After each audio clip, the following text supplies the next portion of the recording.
প্ৰথম কথাটো হ'ল যে আমি ৰাজ্যত পঞ্চায়ত নিৰ্বাচন নৱেম্বৰ মাহত পাতিবলৈ আমি সিদ্ধান্ত গ্ৰহণ কৰিছোঁ। আমাৰ পঞ্চায়ত নিৰ্বাচন হোৱাৰ প্ৰাক মুহূৰ্তত প্ৰত্যেকটো পঞ্চায়ত আৰু জিলা পৰিষদ যাতে দুটা বিধানসভাত নাথাকে। সাধাৰণতে এনেকুৱা হয় অসমত যে আমাৰ এখন পঞ্চায়ত জালুকবাৰীতো আধা অংশ আছে, কমলপুৰতো আধা অংশ আছে।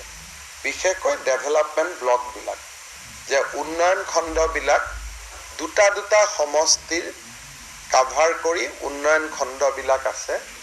বিশেষকৈ বিধানসভাৰ সমষ্টিৰ পুনৰ নিৰ্ধাৰণৰ পিছত এই সমস্যাটো বেছি জটিল হৈ পৰিছে। যে আগতে যদি দুটা ডেভেলপমেণ্ট ব্লক এটা বিধানসভাত আছিল, এতিয়া দুটা ডেভেলপমেণ্ট ব্লকে চাৰিটা বিধানসভা সমষ্টিত স্পৰ্শ কৰিছে। কাৰণ ডিলিমিটেশ্যনৰ সময়ততো ব্লক হিচাপত হোৱা নাই, গাঁও হিচাপত হৈছিলে।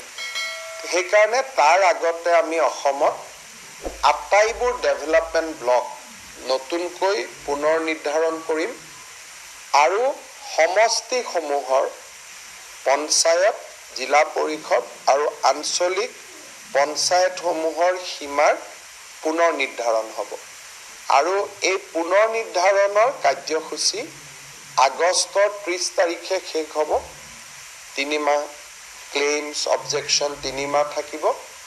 আৰু আগষ্টৰ শেষত শেষ হোৱাৰ লগে লগে ছেপ্টেম্বৰ মাহত ভোটাৰ তালিকা আৰু অক্টোবৰৰ শেষ সপ্তাহত ইলেকশ্যন নটিফিকেশ্যন আৰু নৱেম্বৰৰ শেষ সপ্তাহ ক'ৰবাত যদি ইলেকশ্যন কমিশ্যনে এটা দুটা দিন ডিচেম্বৰলৈকে যাব। আমি এই সময়ছোৱাৰ ভিতৰতে ৰাজ্যত পঞ্চায়ত নিৰ্বাচন অনুষ্ঠিত কৰাৰ বাবে আমি সিদ্ধান্ত গ্ৰহণ কৰিছোঁ।